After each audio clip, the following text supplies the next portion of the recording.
Y hoy vamos a hablar en el libro del Éxodo, del capítulo 7, versículo 8 al capítulo 10. Y usted va a estar diciendo, ¿y cómo le va a hacer si siempre se atora en 2, 3 versiculitos? Bueno, si eso pasa, le paramos. Bueno, tengo de dos y todavía no sé qué hacer. Si me atoro en algo, ¿le paro o le sigo? Así que si le sigo y me consume unas 6 horas de este día el predicarle lo que tengo para hoy, pues aunque sea se van turnando, hermanos, para que no me dejen solo, ¿verdad? Unos entran, otros salen y así nos la llevamos hasta que yo acabe. Pero si no, bueno, pues llegaremos a donde llegaremos, pero mi idea es predicarle desde el capítulo 7, versículo 8 hasta el capítulo 10. Ya he tenido algunos impedimentos para hacer esto, como le dije. Yo preparé una presentación con todos los ídolos de Egipto y todo bien bonito, y mi computadora se puso en huelga y no arrancó. Así que, pues si tu memoria te es infiel, hazte una de papel y tuve que retranscribir mi sermón completito a papel y tinta. Pues ni modo, así tiene que ser y la palabra tiene que ser predicada. Así que necesito, por favor, que ore por mí y yo mientras oro por todos. Acompáñame en oración. Padre, te damos las gracias por tu escritura, por tu palabra. Te damos las gracias, Señor, porque nos das tu revelación al hombre, contenida en las páginas de tu Biblia, de tu libro. Y queremos rogarte, Señor, que hoy nos dirijas, nos hagas entendidos de tu escritura. Es ambicioso el texto, porque la lección es clara. Que esa lección brille hoy para todos. Que sean gratos los dichos de mi boca y la meditación de mi corazón delante de ti. Amén. Bueno, como le dije, vamos al capítulo 7, versículo 8 de Éxodo. Usted tiene allí este recuento. La semana antepasada nos quedamos en el versículo 7, donde hablamos de cómo el Señor utilizó a Moisés y le dijo, pues el plan es que tú falles. El plan es que tú falles para que yo sea conocido. Y a partir del versículo 8 dice, y habló el Señor a Moisés y a Aarón diciendo, cuando os hable Faraón y diga, haced un milagro, entonces dirás a Aarón, toma tu vara y échala delante de Faraón, para que se convierta en serpiente. Vinieron pues Moisés y Aarón a Faraón e hicieron tal como el Señor les había mandado, y Aarón echó su vara delante de Faraón y de sus siervos, y ésta se convirtió en serpiente. Entonces Faraón también llamó a los sabios de los hechiceros, y también ellos, los magos de Egipto, hicieron lo mismo con sus encantamientos, pues cada uno echó su vara, las cuales se convirtieron en serpientes. Pero la vara de Aarón devoró las varas de ellos. Es muy probable que este texto levante algunas dudas, algunas preguntas. Por ejemplo, ¿cómo es posible que los hechiceros de Egipto hayan hecho lo mismo que el Señor le dio poder a Aarón para hacer? Bueno, es muy sencillo. No lo hicieron por el poder de Dios, se lo aseguro. Entonces, ¿cómo es que lo lograron, pastor? ¿Podría alguien estar pensando? Pues seguramente por poderes diabólicos. Ahora hay algo importante aquí. Esta vara, usted recordará, ¿verdad? La vara de Moisés, la vara que llevaba Aarón, es la vara que el Señor le dio a Moisés, que él ya llevaba, pero con la cual cuando le llamó allá en el capítulo 3 de Éxodo, se siente como un año, ¿verdad? Que vimos eso, pero ahí vamos avanzando. En el capítulo 3 de Éxodo, cuando lo hablamos allí, vimos que esta vara probablemente tenía por allí la semblanza de una cobra, el animal, la serpiente, que estaba representada en los sombreros y algunos jeroglíficos egipcios. Es importante, hermanos, hacer mencionar esto, y aunque no voy a ir leyendo todo el pasaje, porque con eso se nos iría el tiempo que tenemos para la predicación con la pura lectura de estos capítulos, sí quise leer estos porque lo más impactante no es solo lo que ya expliqué acerca de cómo los hechiceros también lograron convertir palos en serpientes. Lo más importante es lo que dice allí al final del versículo 12, pero la vara de Aarón devoró las varas de ellos. Este es el preludio de lo que está a punto de suceder. Faraón había hecho una pregunta y va a ser respondida. La vara de Aarón, convertida en serpiente, devoró a las varas de los hechiceros, queriendo decir Dios es más poderoso que todo lo que ustedes quieran aventarle en su contra. La pregunta que hizo Faraón, recuerda, capítulo 5, versículo 2. ¿Quién es el Señor para que yo escuche su voz y deje ir a Israel? No conozco al Señor. Y además, no dejaré ir a Israel. La pregunta, ¿quién es el Señor? Que no fue una duda, sino fue una pregunta retórica. Una de esas que son tan obvias que no requieren una respuesta explícita. Es un desafío, era un acto de arrogancia. ¿Quién se cree ese Señor, ese Dios, para que yo deje irlos a ustedes? Eso es lo que estaba diciendo Faraón. Pues está a punto de ser respondido. Es más, mientras que trabajé el texto, uno de los posibles títulos que se me vino a la mente fue ¿quién es el Señor? ¿Quién es el Señor? Las plagas de Egipto son el medio didáctico que Dios utilizó para hacerle conocido a Faraón su nombre. Te lo voy a decir otra vez. Las plagas de Egipto son el medio didáctico que Dios utilizó para darle a conocer a Faraón su nombre, es decir, su persona, su grandeza, toda su majestad, todos sus atributos. Esos son las plagas de Egipto. Es la respuesta de Dios a Faraón. Es más, del capítulo 7 hasta el capítulo 12 encontramos al Señor respondiéndole, demostrándole, ¿quieres saber quién soy? Te lo voy a demostrar. Pero de manera específica, vaya rápidamente al capítulo 9, versículo 14 de Éxodo. Porque esta vez enviaré todas mis plagas sobre ti, sobre tus siervos y sobre tu pueblo, para que sepas que no hay otro como yo en toda la tierra. ¿Ya vio?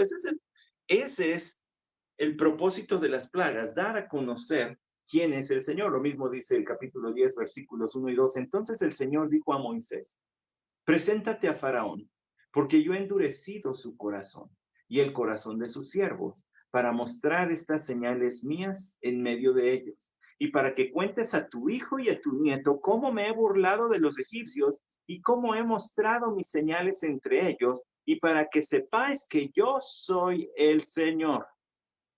O sea que todo esto era un despliegue del poder divino para darle a conocer a Faraón quién es, pero también para demostrarle a Israel quién es el Dios que venía a su rescate. Entonces, es una forma de Dios de mostrar su grandeza para levantar la fe, el ánimo de un pueblo que lo tenía por los suelos, esa fe y ese ánimo. Pero también es una manera de demostrarle a Faraón quién es el que manda, quién es el que gobierna sobre Egipto y sobre toda la tierra incluso. Y Dios haría eso, daría a conocer su nombre, cueste lo que cueste. Y vaya que costó. Por supuesto que después de que leímos ese preludio a las plagas donde Faraón es confrontado por primera vez, luego viene la primer plaga. El Señor dijo a Moisés, versículo 14, el corazón de Faraón es terco, se niega a ir a mi pueblo, se niega a dejar ir a mi pueblo. Preséntate a Faraón por la mañana, cuando vaya al agua, y ponte a las orillas del Nilo para encontrarte con él, y toma en tu mano la vara que se convirtió en serpiente. Espere, quiero que ponga atención a algo. Mientras que estudiamos la Biblia, yo trato de darle algunos consejos para que aprenda a estudiarla por sí mismo. Es necesario, ¿verdad? No nada más darle el pescado, sino enseñarle a pescar. Note que aquí hay una frasecita que se repite otras veces. Dice, preséntate a Faraón por la mañana, el capítulo 7, versículo 15. ¿Ok? Bueno, vaya al capítulo 8, versículo 20. Allí dice, y el Señor dijo a Moisés, levántate muy de mañana y ponte delante de Faraón cuando vaya al agua. Otra vez, levántate muy de mañana. Algunos hermanos que les gusta pararse tarde están odiando esto. No voy a decir el pastor que este es un mandato para hoy también. Bueno, no es un mandato para hoy también, pero escuche, el capítulo 9, versículo 13 dice, entonces dijo el Señor a Moisés, levántate muy de mañana. ¿Sabe qué sucede entre cada una de esas ocurrencias de levántate de mañana? las plagas. Como que el Señor dividió en 3 grupos de 3 las plagas. Ahora, es posible que no haya sucedido una tras otra en la secuencia de días. Es posible que haya sido un poquito más de tiempo. Ahorita voy a decirle por qué. Pero lo primero que quiero que note es que esas primeras 3 plagas que se mencionan son las plagas de cómo el Señor convirtió el agua del Nilo en sangre. Las plagas también de las ranas y las plagas de los piojos o mosquitos, ya le explicaré en un momento. Esas son las primeras 3, las que están incluidas antes de la segunda mención de levántate muy de mañana. Ahora, ¿por qué el Señor parece haber dado esa instrucción entre esos eventos? Es lo que parece decirnos que también hubo algo de tiempo. Como si el Señor hubiera dejado a Faraón. Mira, ya te demostré. Arrepiéntate. Accede a mi orden de dejar ir a mi pueblo. Suéltalos ya. Y después le dio algún tiempecito, no sabemos cuánto, quizá algunos días, semanas, tal vez menos que eso, no lo sabemos, pero el hecho de que el Señor repita esa orden a Moisés parece haber dejado implícito que sí hubo algo de tiempo de paciencia de Dios para con Faraón. Ahora, la primera plaga usted la encuentra en el capítulo 7, versículos del 14 al 25. Para los egipcios, el Nilo, y usted va a ver una imagen ahí que va a aparecer en su pantalla, el Nilo era un dios, le reverenciaban como a un dios, le creían una deidad. Y usted va a ver que cada una de las plagas va a atacar directamente a alguno de los ídolos de Egipto. Si usted puede ver allí la imagen, usted verá a un hombre que porta, que carga agua.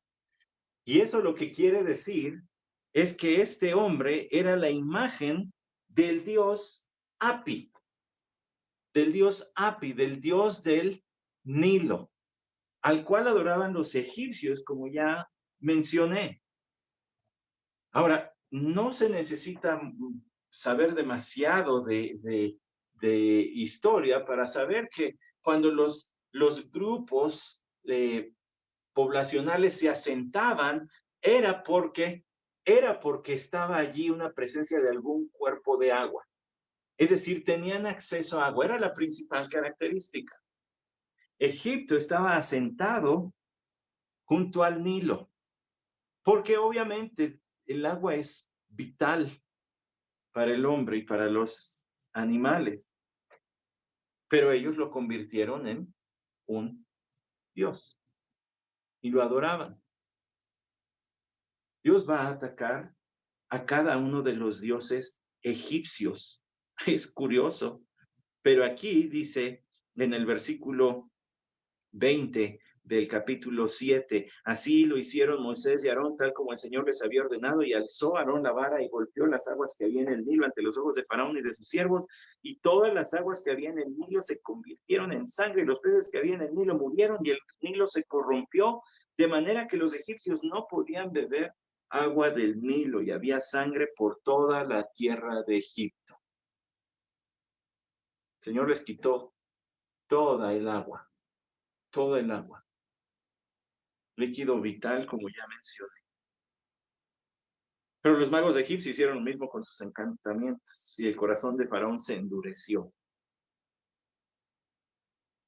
Luego dice en el versículo 24, y todos los egipcios cavaron en los alrededores del Nilo en busca de agua para beber, porque no podían beber las aguas del Nilo, y pasaron 7 días después que el Señor hirió al Nilo. Probablemente tuvieron que beber otra cosa, porque 7 días hubiera acabado con la vida de todos. Usted y yo podemos dejar de comer por muchos días, incluso por algunas semanas, pero no podemos dejar de beber líquidos. Algún otro líquido estuvieron bebiendo, pero no fue agua, porque durante 7 días el Señor mantuvo el estado del Nilo en sangre y posiblemente de putrefacción. Usted se imagina el hedor. Ahora, no quiero quemar el sermón de la próxima semana, pero en el Apocalipsis usted encuentra un evento igualito a este. cuando el Señor convierta las aguas en sangre nuevamente. Sí, se imagina usted, tengo 3 capítulos en el día de hoy y todavía le quiero predicar y hacer la referencia de Apocalipsis, pues nomás no acabamos, entonces te lo tengo que mencionar en otra ocasión. Hoy nos enfocamos a este. Esa es la primera plaga. La segunda plaga es la plaga que está descrita en el capítulo 8, desde el versículo 1 hasta el capítulo, hasta el versículo 15. Dice el versículo 2, pero si te niegas a dejarlos, iré aquí, heriré todo tu territorio con ranas, y el Nilo se llenará de ranas, que subirán y entrarán en tu casa, en tu alcoba y sobre tu cama, y en las casas de tus siervos y en tu pueblo, en tus hornos y en tus artesas. Se da cuenta, por lo menos 7 días pasaron entre estas 2 plagas. Y después de eso, como Faraón sí se negó a dejar ir al pueblo de Israel, entonces el Señor envió que ranas subieran por toda la tierra de Egipto. Ahora, para algunos sería un paraíso, ¿verdad? A algunos no les molestan los reptiles. Pero esa cantidad de ranas no es tolerable. Que invadan cada rincón de la casa, eso no es tolerable. Habrá quien pueda agarrarlas si le gusten. Yo paso, yo zafo. Ya sabe usted que yo soy rechillón para esos animales feitos. Pero habrá quien sí le gusten. Pero esa cantidad de ranas es increíble. No puede convivirse así.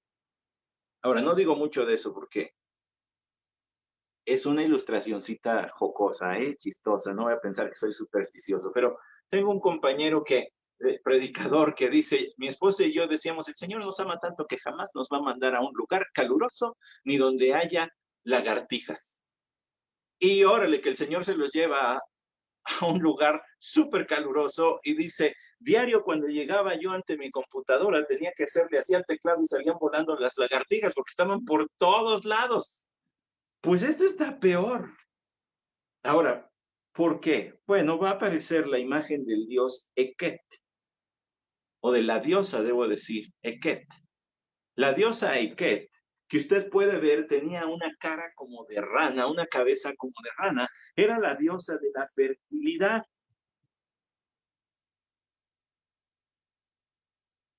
Sí, muy raro ponerle cabeza de rana a la diosa de la fertilidad, pero por algo lo hacían los egipcios y así estaba. Y entonces el Señor dice, ¿quieren ranas? ¿Les gusta adorar ranas? Pues ahí les van las ranas. Y la plaga de ranas que vino sobre Egipto fue también igualada por los magos de esa nación. El versículo 7 del capítulo 8 dice, y los magos hicieron lo mismo con sus encantamientos. Hicieron subir ranas sobre la tierra de Egipto. Nada más que Faraón les dice, rogad al Señor para que quite las ranas de mí y de mi pueblo, y yo dejaré ir al pueblo para que ofrezcan sacrificios al Señor. Moisés le pregunta, ¿y cuándo quieres que se vayan las ranas? ¿Cuándo quieres que se vayan las ranas? ¿Usted qué diría? Pues ya ahorita como va, mira, guacal, andan por todos lados, qué asco. Dice Faraón, mañana. ¿Cómo? ¿Por qué? ¿Le gustan las ancas de rana o qué cosa? Muy probablemente lo que Faraón estaba queriendo comprobar era si en verdad Moisés tenía algún tipo de acceso especial al Dios que decía servir, o sea, nuestro Dios, pues. Pero pensando como Faraón, este hombre sí tendrá algún tipo de poder divino o pues es otro hechicero como este. Entonces le da un plazo. Quiero comprobar que sí eres alguien, que sí tienes un Dios detrás de ti, actuando como está actuando. Entonces mañana. Y no le dice de inmediato. Bueno, pues Moisés intercede y dice el versículo 13, y murieron las ranas de las casas, de los patios, de los campos, y las juntaron en montones y la tierra se corrompió. Pues sí, se murieron, entonces se pudrieron. Imagínense el hedor de millones y millones de cuerpos de rana. Una de las escenas más feas que me ha tocado ver fue un campamento al que fui a predicar, hermanos, y Iba yo caminando, ya sabe, en esos ratitos que uno tiene en los campamentos, ¿verdad? Para conocer el lugar, y que me encuentro un esqueleto de rana así enterito, ya todo machucado, horroroso, horroroso. Pero ahora imagínense millones de esos, apestando ya la tierra. Bueno, ya había pasado lo del Nilo, ahora vienen las ranas. Y viene una tercera plaga. Bueno, dice aquí, Éxodo capítulo 8, versículo 16. Entonces el Señor dijo a Moisés: di a Aarón, extiende tu vara y golpea el polvo de la tierra para que se convierta en piojos por toda la tierra de Egipto. Y así lo hicieron. Y Aarón extendió su mano con su vara y golpeó el polvo de la tierra, y hubo piojos en hombres y animales. Todo el polvo de la tierra se convirtió en piojos por todo el país de Egipto. Y los magos trataron de producir piojos con sus encantamientos, pero no pudieron. Hubo pues piojos en hombres y animales. Ahora, va a tener que disculparme, y no quiero poner en tela de juicio lo que dicen nuestras Biblias, porque las traducen expertos que saben muchísimo más que yo del idioma original. Pero hay una polémica acerca de la traducción piojos allí. Puede ser traducido como piojos o también como mosquitos. Ahora, no se olvide de algo. Para los egipcios los animales eran sagrados. Sin embargo, fueran piojos o fueran mosquitos, hay muchos animales que no tienen ningún tipo de defensa contra ellos. Usted ha visto a las vacas cómo se sacuden las moscas con la cola, ¿no? Pues sí, pero ahora imagínese millones y millones de esos. No sé usted, ¿verdad? Pero yo me inclino más por la traducción mosquitos. ¿Por qué? Pues porque nunca he tenido piojos y porque me son bien fastidiosos los mosquitos. Bueno, no es una buena manera de hacer exégesis, pero haya sido cual haya sido, o como dicen por ahí, haya sido como haya sido, cualquiera de las dos, mosquitos o piojos, los dos produjeron una plaga que era totalmente irreproducible por los magos egipcios. Por supuesto que molesta para hombres y animales. Y fíjese el versículo 19, aquí está, se pone todavía más intenso. Entonces los magos dijeron a Faraón: este es el dedo de Dios. No pudieron producir lo mismo, y entonces estos hombres se entraron en razón y dijeron: aquí hay un Dios que es mucho más fuerte, que es el autor, como si con su dedo estuviera escribiendo la historia, y de hecho así lo hace. Este es el dedo de Dios. No se puede. Esto va más allá de cualquier poder. El Dios que está allí siendo exhibido por el Señor, el Dios egipcio, es el Dios Heb,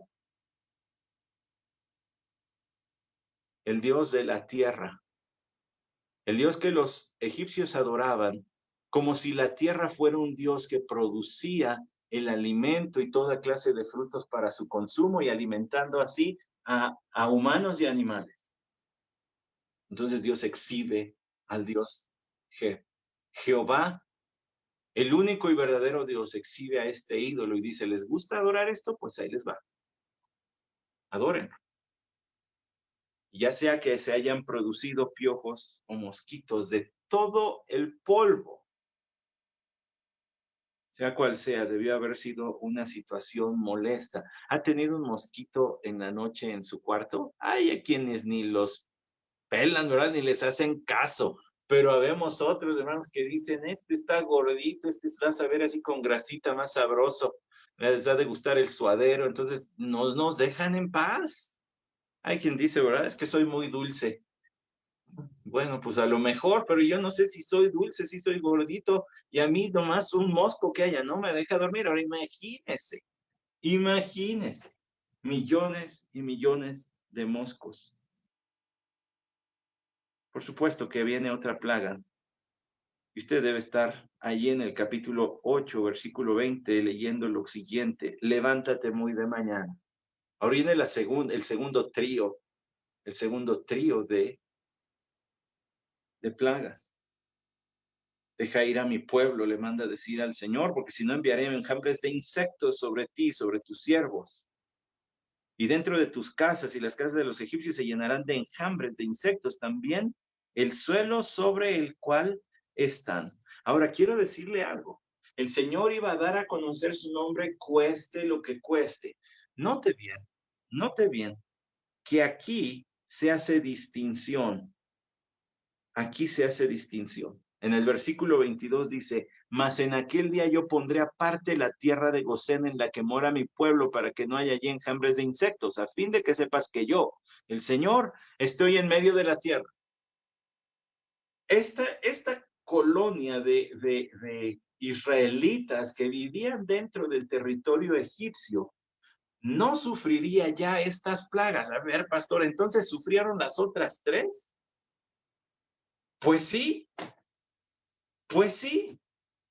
porque aquí el Señor dice, pero de aquí en adelante ya no. Porque, ¿qué cree? Van a subir y subir y subir de intensidad también estas plagas.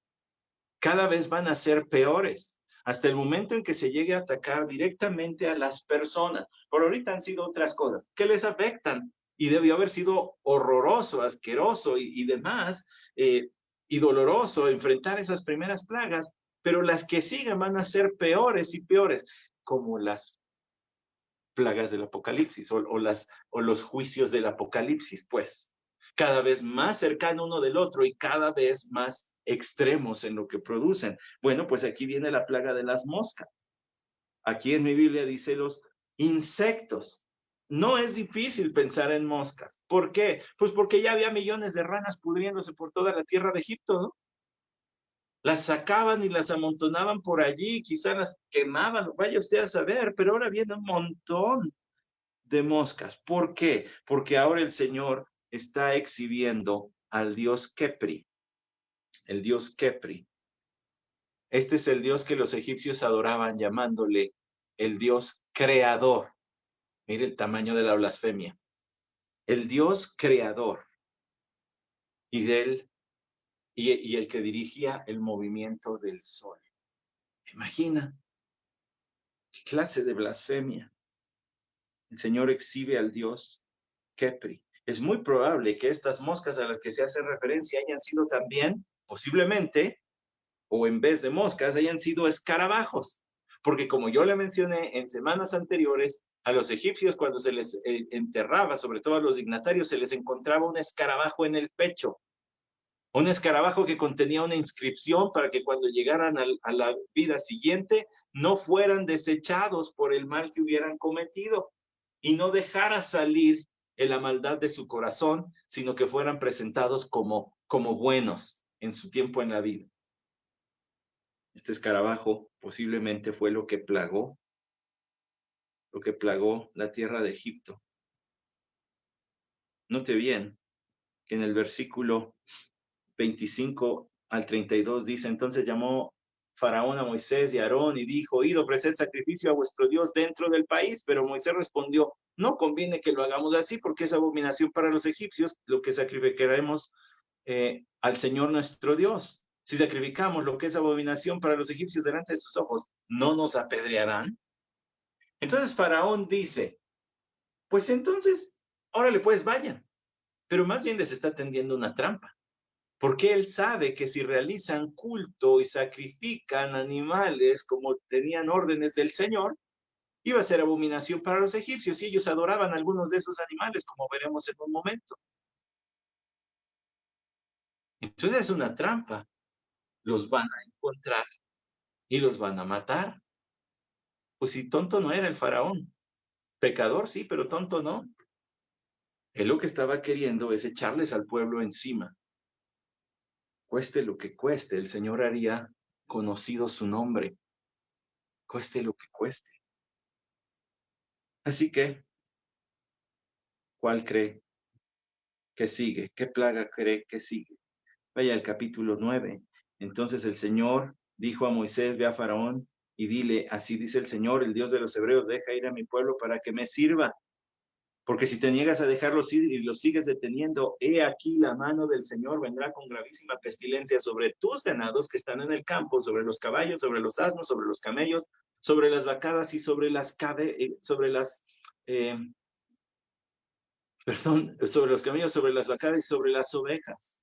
Pero el Señor hará distinción entre los ganados de Israel y los ganados de Egipto, y nada perecerá de todo lo que pertenece a los hijos de Israel. Ya vio cómo aquí también se hace distinción. Entonces, parece entonces que las primeras sí las sufrieron los judíos. Ahora, no se espante cuando digo eso, porque si usted recuerda Mateo capítulo 7, de los versículos 24 al 27, se acordará de aquella ilustración que puso el Señor del hombre que construyó sobre la arena y el hombre que construyó sobre la roca. Y dice que vinieron la lluvia y le subieron las aguas y se convirtieron en ríos, y el que construyó sobre arena, su casa cayó, y sobre la roca su casa resistió. Pero la ilustración dice que los dos pasaron por las mismas cosas. El Señor sacó la conclusión de esa historia diciendo: así es todo el que escucha y obedece a mis palabras. Bueno, cristianos y no cristianos estamos pasando por la epidemia y pandemia del COVID, ¿cierto? Pues los judíos también tuvieron que pasar por las primeras plagas, pero por estas ya no. Ahora, siendo que Faraón, junto con Egipto, rendían culto al dios Hathor, ¿qué cree que era? Tenía cabeza de vaca. Bueno, eso no es un apellido, sino que de verdad tenía una cabeza de vaca, así se le representaba, como con una cabeza de vaca. Y era el dios del amor y de la protección. Entonces el Señor dice: pues no, yo voy a matar a todos sus ganados. Imagínense el golpe económico y ahora ya el factor alimenticio, porque no solamente se obtiene carne, se obtienen muchos otros productos de los animales que ya leí en este texto. Sé que es un golpazo económico, pero también es un golpe a la dieta alimenticia egipcia y por supuesto que a la religión egipcia. Usted va viendo cómo cada uno de esos dioses va cayendo uno tras otro, son exhibidos como simples ídolos que no pueden oponer resistencia al Señor. Pues hay más porque la sexta plaga está en el capítulo 9, versículo 8. Toma puñados de hollín de un horno y que Moisés lo esparza hacia el cielo en presencia de Faraón, y se convertirá en polvo fino sobre toda la tierra y producirá furúnculos que resultarán en úlceras en los hombres y en los animales por toda la tierra. ¿Qué es esto? Bueno, algunos de ustedes son más delicados en su piel que otros, pero a veces cuando andamos trabajando y haciendo algunas labores en casa, terminamos con algunas ronchitas, ¿cierto? Y esas ronchitas, pues se las va rascando. Estos egipcios sufrieron una erupción en la piel que terminó haciéndose llagas, úlceras, probablemente con la carne ya viva. Aquí ya tocó directamente a las personas.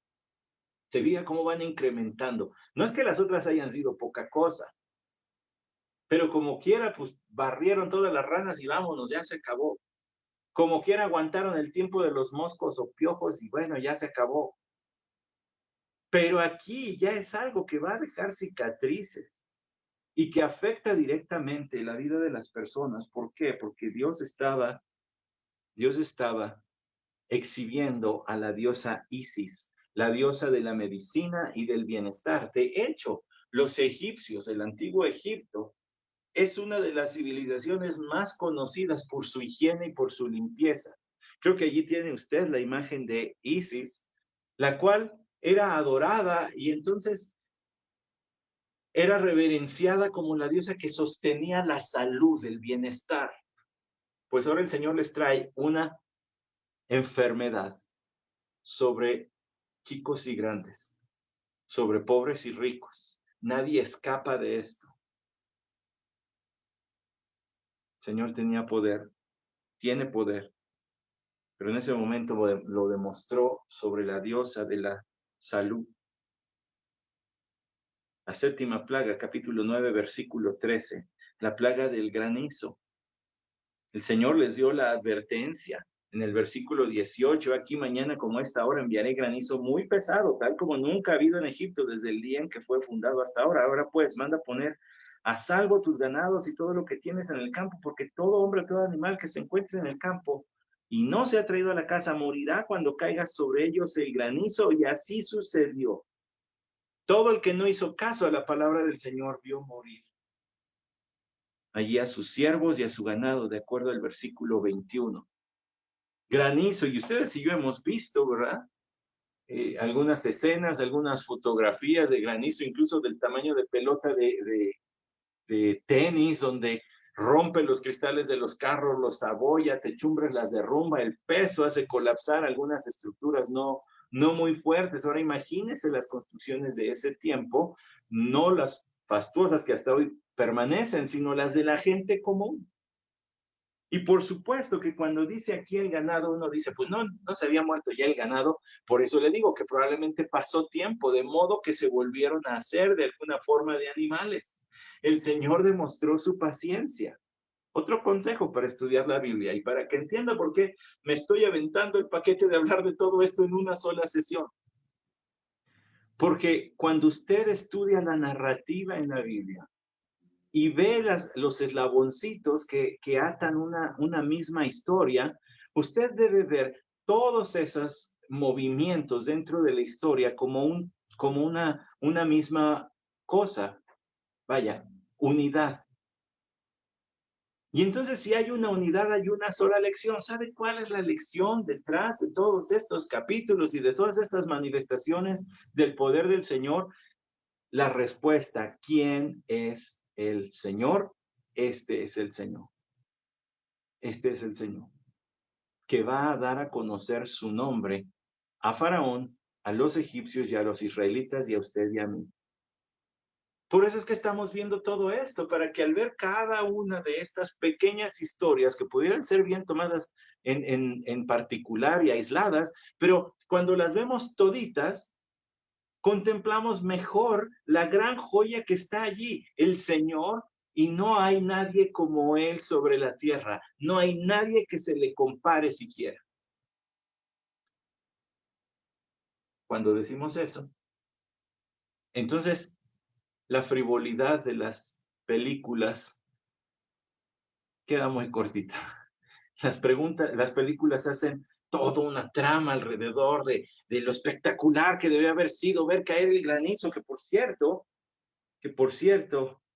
era el desafío del Señor a la diosa Nut, a la diosa que traía las tormentas y provocaba el caos con ella para apaciguarla. Entonces la trataban de apaciguar con su servicio, con su adoración, pero el Señor trae todo lo contrario. A ver, que Nut trate de salvarlos de esta, no puede, porque todos los dioses de los hombres son ídolos, cosa vana, cosa que no tiene sentido, vacío, están huecos, faltos de vida.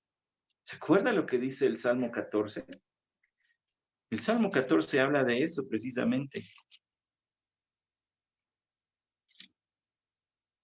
El necio ha dicho en su corazón, no hay Dios. Se han corrompido, han cometido hechos abominables, no hay quien haga el bien.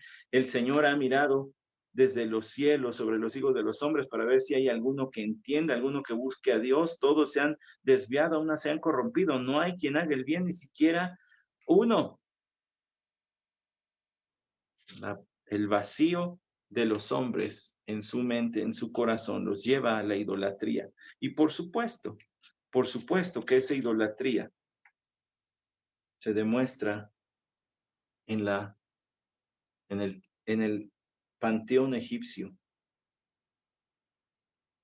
Sin duda que el Señor tiene manera de exhibir a los dioses. El Salmo 115 dice, los ídolos de ellos son plata y oro, obra de manos de hombre. Tienen boca y no hablan, tienen ojos y no ven, tienen oídos y no oyen, nariz y no huelen, tienen manos y no palpan, tienen pies y no caminan, no emiten sonido alguno con su garganta. Se volverán como ellos los que los hacen y todos los que en ellos confían. La idolatría corrompe el alma y lleva a una vaciedad del corazón. Te vuelves como ellos. Un cuerpo sin vida verdadera, un cuerpo sin vida espiritual. Por supuesto, el versículo 3 del Salmo 115 dice, nuestro Dios está en los cielos, Él hace lo que le place. Me pregunto si el salmista, allí en el Salmo 115, tenía en mente el éxodo. El Señor hace lo que le place. Nut no pudo detener la destrucción que vino con el granizo, pero faltaba más. Al menos otras dos le quiero mostrar esta mañana. La octava está en el capítulo 10, versículos del 1 al 20, y es la plaga de las langostas. Versículo 5 dice, y cubrirán la superficie de la tierra de modo que nadie podrá verla. También comerán el resto de lo que ha escapado, lo que os ha quedado del granizo, y comerán todo árbol que os crece en el campo. Y llenarán tus casas, las casas de tus siervos y las casas de todos los egipcios, algo que ni tus padres ni tus abuelos han visto desde el día que vinieron al mundo hasta hoy. Habría ruina, toda la comida. Mire, el granizo había destruido aquellas plantas que los egipcios utilizaban más bien en la adoración, en el ornamento, incluso para producir algunas telas o algunos otros materiales de uso común. Pero ahora la langosta afectaría directamente las reservas alimenticias de Egipto. Otra vez, ha pasado tiempo, porque se han tenido que recuperar del granizo, se han tenido que recuperar de la muerte de los ganados, etcétera.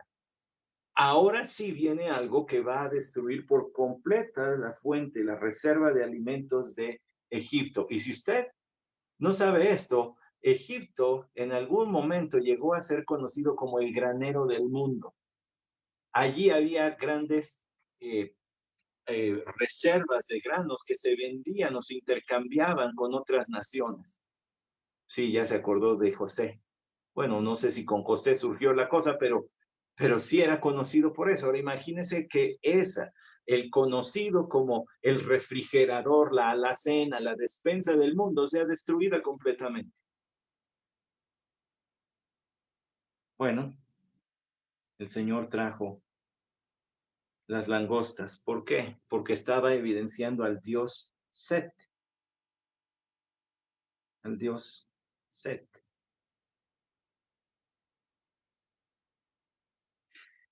Que tenía cabeza de langosta. Ahora quiero mostrarle algo aquí en este capítulo 10. En el capítulo 10 quiero que vea lo que dice el versículo 1 y 2. Entonces el Señor dijo a Moisés, preséntate a Faraón, porque yo he endurecido su corazón y el corazón de sus siervos para mostrar estas señales mías en medio de ellas y para que cuentes a tu hijo y a tu nieto. ¿Te fijas cómo esto es para dar testimonio del Señor? Lo había leído hace rato y se lo estoy repitiendo ahora por lo siguiente. ¿Cómo me he burlado de los egipcios? Bueno, hay muchas maneras en que los expertos en gramática de hebreo bíblico han traducido esto. Y me gusta mucho cómo lo dice la Biblia de las Américas. Me he burlado. Una forma de llevar la idea es, he hecho de Egipto mi juguete. He jugado. Los he tratado como un títere. Bueno, acuérdese que todo el que se ha echado una cascarita contra un equipo que es muy superior, dice, no, nada más nos están dando una paseada aquí. ¿Cierto? Bueno, sin agraviar al Renova Celtic fuera solamente un ejemplo, ¿verdad? Pero usted sabe lo que es eso, que te agarren de bajadita. Lo que está diciendo el Señor es, ya me los agarré de bajada. Y eso quiero que se lo digas a tus hijos, que se lo muestres a tus nietos, que soy mucho más que ellos, que soy poderoso, que no pueden oponer resistencia. Por último, quiero que vea, por cierto, yo le dije que la diosa Nut era la diosa del caos, no, era la diosa del cielo, disculpe el error, el dios del caos era el dios Set. Bueno, si algún Set le cae por allí eso del caos, bueno, pues ya ni modo, ¿verdad? ¿Qué le hacemos? Pues así salió. Pero tengo que corregir mi error, ¿verdad? La diosa Nut era la diosa del cielo y fue cuando vino el granizo y el dios Set era el dios del caos y del desorden. Ya no sigo leyendo mis notas porque sale peor. Luego, por último, la última plaga, capítulo 10, versículo 21 al 29, es la plaga de las tinieblas. La plaga de las tinieblas era una afrenta contra, y usted va a ver al dios Ra, que tenía en la cabeza representado el sol, el dios Ra, porque se le conocía como el dios y se le reverenciaba como el dios del sol. Y aquí el Señor, quiero que vea lo que dice el versículo 28 y 29. Entonces Faraón dijo a Moisés, apártate de mí, guárdate de no volver a ver mi rostro, porque el día en que veas mi rostro, morirás. Y Moisés respondió, bien has dicho, no volveré a ver tu rostro. Ándele, usted quería una frase así épica. Pues ahí está. Vinieron las tinieblas sobre Egipto, de modo que no podían ver absolutamente nada, que podían palparse, dice el versículo 21. Y entonces los hijos de Israel tenían luz en sus moradas, dice también el versículo 23. Hay una distinción clara. El Señor sabe guardar a los suyos. Así lo dice el apóstol Pedro en su segunda carta. Y quedará claro en el Apocalipsis cómo el Señor guardará a los suyos de los juicios que habrán de venir sobre esta tierra. Pero aquí está la última de las plagas que veremos de esta mañana. Pero todas ellas, junto con la décima, que me voy a reservar, junto con la décima, tienen algo en común. Es la respuesta del Señor a la pregunta, ¿y quién es Dios? ¿Quién es Dios? Mira. Ahora, no se rasgue su pijama. Bueno, porque a mí no me consta que la foto que mandó sea tomada hoy. A mí me da que algunos toman la foto el día anterior y ahorita están escuchando el sermón en pijama. Bueno, allá usted, pero no se rasgue la pijama. De cualquier manera, tengo que decirle lo siguiente. No es el deseo de Dios que las personas perezcan. No es el deseo de Dios que las personas mueran. Pero da a conocer su nombre cueste lo que cueste.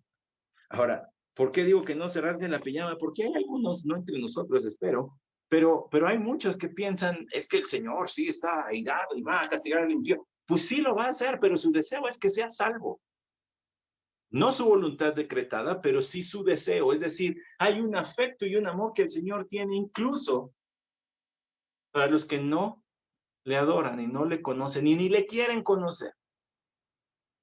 Pastor, ¿de dónde dice eso? Pues acompáñeme al profeta Ezequiel, al capítulo 33, en el versículo 11, y le voy a mostrar que así lo dice claramente la palabra. Capítulo 33, versículo 11, se lo leo. Diles, vivo yo, declara el Señor Dios, que no me complazco en la muerte del impío, sino que el impío se aparte de su camino y viva.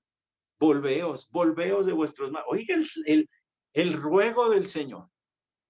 Volveos de vuestros malos caminos. ¿Por qué habréis de morir, oh casa de Israel? Dios no se complace en la muerte del impío. Su deseo, no su voluntad decretada, porque si no ni siquiera habría infierno. Su deseo es que todos vengan al arrepentimiento. Eso dice 1 Timoteo capítulo 2, versículo 3 y 4, porque esto es bueno, orar por la salvación de los que no le conocen, dice, es bueno y agradable delante de Dios nuestro Salvador, el cual quiere que todos los hombres sean salvos y vengan al pleno conocimiento de la verdad. No quiere decir que Él ha decretado, ha predestinado y elegido para salvación a todos. Lo que quiere decir es que su deseo sería que todos fueran salvos. Sin embargo, tiene que hacer lo que tiene que hacer. Hace lo que quiere hacer. El apóstol Pablo, reflexionando en estas cosas, para que vea que no somos los únicos que piensan en esto y dicen, ¿y cómo el Señor? Y entonces, bueno, Romanos capítulo 9 dice lo siguiente en el versículo, desde el versículo al 14 hasta el versículo 24, pero le quiero leer fíjese.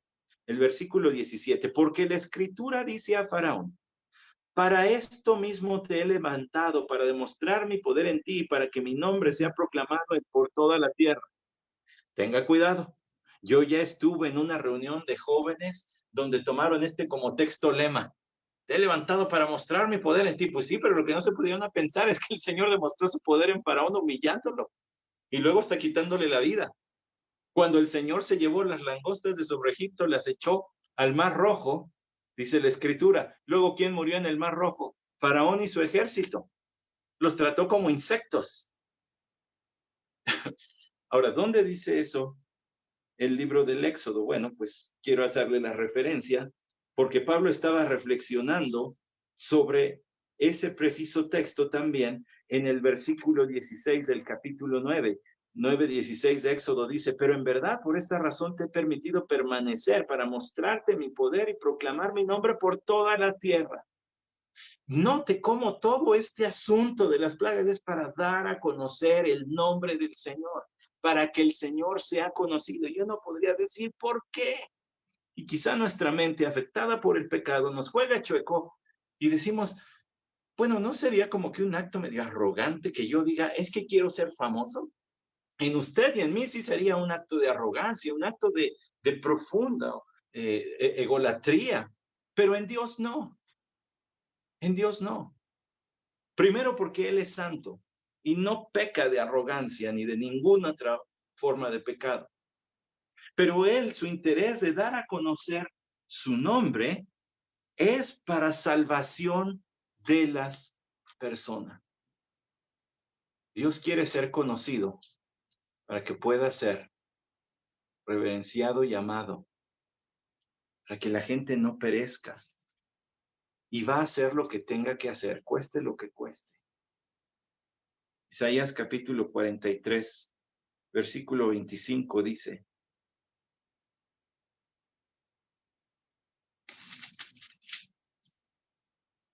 yo soy el que borro tus transgresiones por amor a mí mismo y no recordaré los pecados.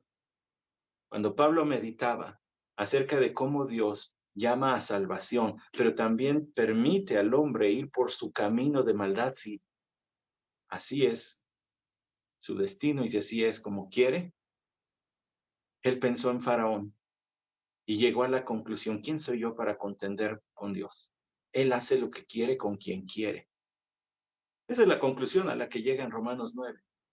Pero todo lo hace, sepa esto, todo lo hace por amor de su nombre, para dar a conocer su nombre, como dice aquí.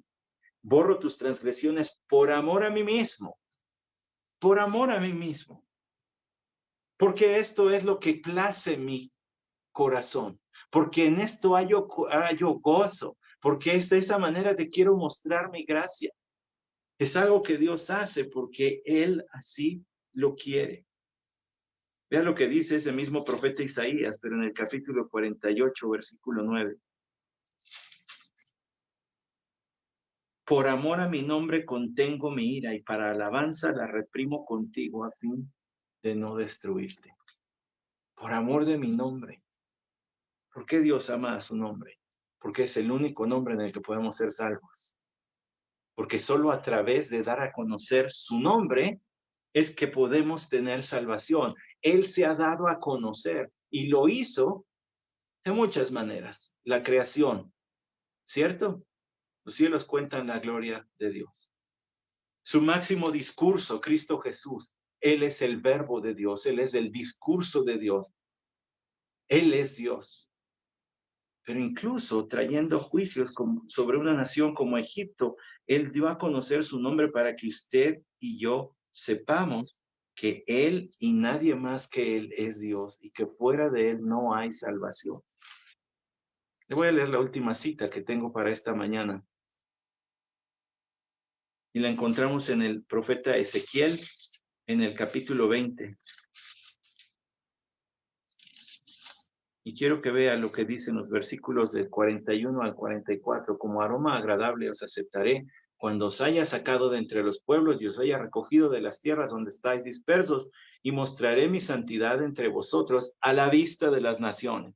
Estaban en el exilio, por eso estaba diciendo esto el Señor. Y sabréis que yo soy el Señor cuando os traiga a la tierra de Israel, a la tierra que juré dar a vuestros padres. Allí os acordaréis de vuestros caminos y de todas vuestras obras con las que os habéis contaminado, y os aborreceréis a vosotros mismos por todas las iniquidades que habéis cometido. Y sabréis que yo soy el Señor cuando actúe con vosotros en consideración a mi nombre y no conforme a vuestros malos caminos, ni conforme a vuestras perversas obras, casa de Israel, declara el Señor Dios. Sí, el Señor también tuvo que, a esos mismo pueblo Israel que liberó de la esclavitud en Egipto, también después los reprendió con exilio. y todo lo que eso conllevó, muerte, saqueo, sufrimiento, esclavitud. Pero luego, por amor a su nombre, por cumplimiento a sus promesas, es que lo regresó a la tierra de Israel, por amor de su nombre, para dar a conocer quién es Él. ¿Usted conoce a Dios? Es pregunta. Este Dios que se ha mostrado de múltiples maneras y que habla directamente en las páginas de su Biblia. Es el Dios que se dio a conocer a Faraón y toda su nación por medio de juicios y también a los judíos. Pero es el Dios que por amor a su nombre hoy ofrece salvación. Salvación por la fe en su Hijo Jesucristo. Y no hay salvación más que en Él. No hay otro nombre que Dios haya dado. No hay otra persona a quien Dios haya puesto como intermediario para llegar a Él. Señor Jesucristo dijo: yo soy el camino y la verdad y la vida. Nadie viene al Padre si no es por mí, si no es creyendo en Él, reconociendo nuestro pecado y entonces reconociéndole como el Salvador. Ahora, ahí hay un paso, pero le voy a decir el siguiente paso que tengo como propósito en esta mañana. Daremos usted y yo a conocer el nombre del Señor, cueste lo que cueste.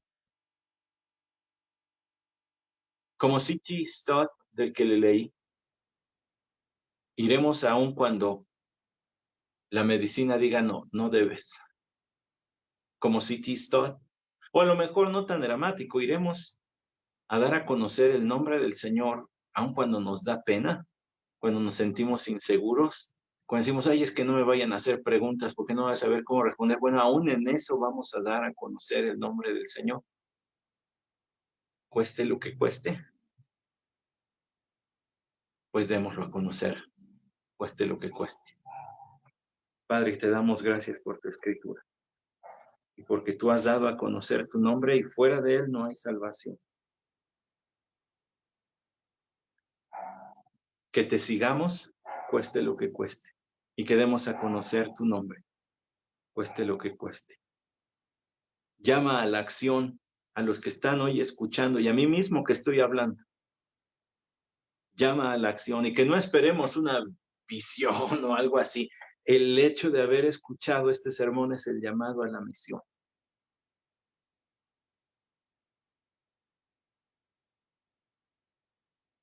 Que responda, que responda, que respondamos. Amén.